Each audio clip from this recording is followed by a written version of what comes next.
தமிழ்நாட்டுல தேர்தல் தேதி அறிவிச்சாச்சு. எப்போ ரிசல்ட் தெரியுமா? மொத்த கட்சிகள், வாக்காளர்கள் எண்ணிக்கை, முழு விபரம் இதோ. 2026 தமிழ்நாடு சட்டசபை தேர்தல் நடைபெறும் நாள், முடிவுகள் அறிவிக்கப்படும் நாள் தேர்தல் ஆணையம் அறிவிச்சிருக்கு. அதன்படி தமிழ்நாடு சட்டசபை தேர்தல் வருகின்ற ஏப்ரல் 23ஆம் தேதி நடக்கும்னு, மே 4ஆம் தேதி முடிவுகள் அறிவிக்கப்படும்னு தலைமை தேர்தல் ஆணையர் ஞானேஷ்குமார் அறிவிச்சிருக்காரு. தமிழ்நாடு, கேரளா, புதுச்சேரி, அசாம்ல ஒரே கட்டமாகவும், மேற்கு வங்கத்துல 2 கட்டமாகவும் வாக்குப்பதிவு நடைபெறும்னு அறிவிக்கப்பட்டிருக்கு. அசாம், கேரளா, புதுச்சேரி போன்ற மாநிலங்கள்ல சட்டசபை தேர்தல் வருகின்ற ஏப்ரல் 9ஆம் தேதி நடக்கும். மே 4ஆம் தேதி முடிவுகள் அறிவிக்கப்படும்னு தேர்தல் ஆணையம் அறிவிச்சிருக்கு.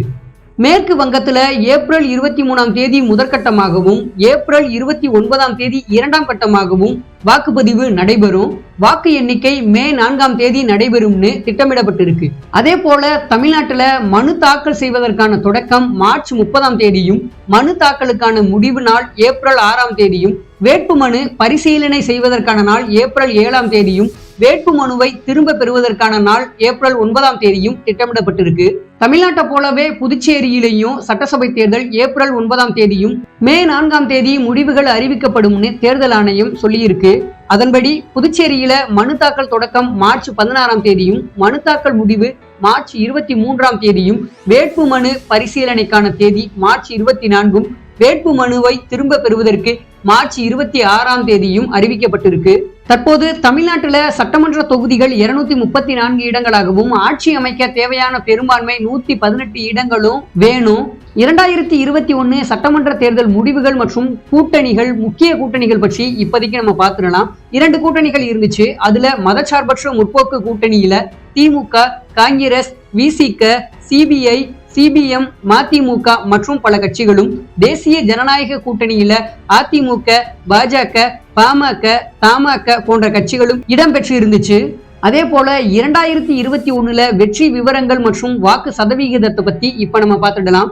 திமுக 133 இடங்கள் 38%, அதிமுக 66 இடங்கள் 33.5%, காங்கிரஸ் 18 இடங்கள் 4.3%, பாமக 5 இடங்கள் 3.8%, விசிக 4 இடங்கள் 1%, பாஜக 4 இடங்கள் 2.6%, சிபிஎம் 2 இடங்கள் 0.9%, சிபிஐ 2 இடங்கள் 1.1%, நாம் தமிழர் கட்சி 6.6% பெற்று இருந்தாங்க. தற்போது 2026 இறுதி வாக்காளர் பட்டியல் புள்ளி விவரங்களை தமிழக தேர்தல் ஆணையம் வெளியிட்டு இருக்கு.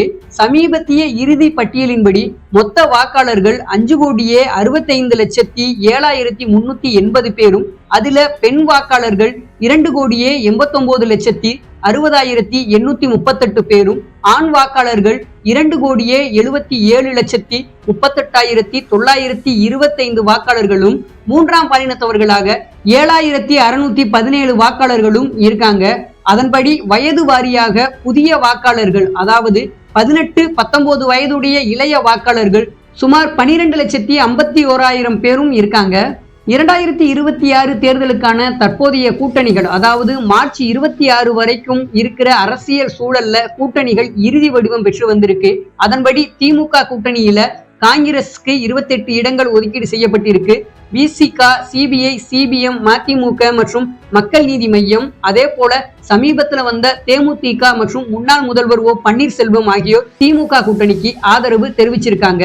அதே போல அதிமுக தலைமையில பாமக மற்றும் அம்மா மக்கள் முன்னேற்ற கழகம் இணைஞ்சிருக்காங்க.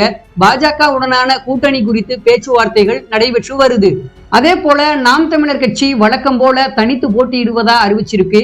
நடிகர் விஜய் தலைமையிலான தமிழக வெற்றி கழகம் முதல் முறையா தேர்தலில் களம் காணுது. வி.கே. சசிகலாவோட புதிய கட்சியான அனைத்திந்திய புரட்சி தலைவர் மக்கள் முன்னேற்ற கழகம் களம் காணுது. கடந்த 2021ஆம் ஆண்டு தமிழ்நாடு உட்பட 5 மாநிலங்களுக்கான சட்டமன்ற தேர்தல் தேதி பிப்ரவரி 26ஆம் தேதி அறிவிக்கப்பட்டுச்சு. தமிழகம், கேரளா, புதுவையில ஒரே கட்டமாகவும், மேற்கு வங்கம், அசாமில் பல கட்டங்களாகவும் வாக்குப்பதிவு நடைபெற்றுச்சு. தமிழக சட்டமன்ற தேர்தல் ஏப்ரல் 6ஆம் தேதி நடைபெற்றது. வாக்கு எண்ணிக்கை 2021 மே 2 அன்னைக்கு நடைபெற்றுச்சு அப்படின்றதும் குறிப்பிடத்தக்கது.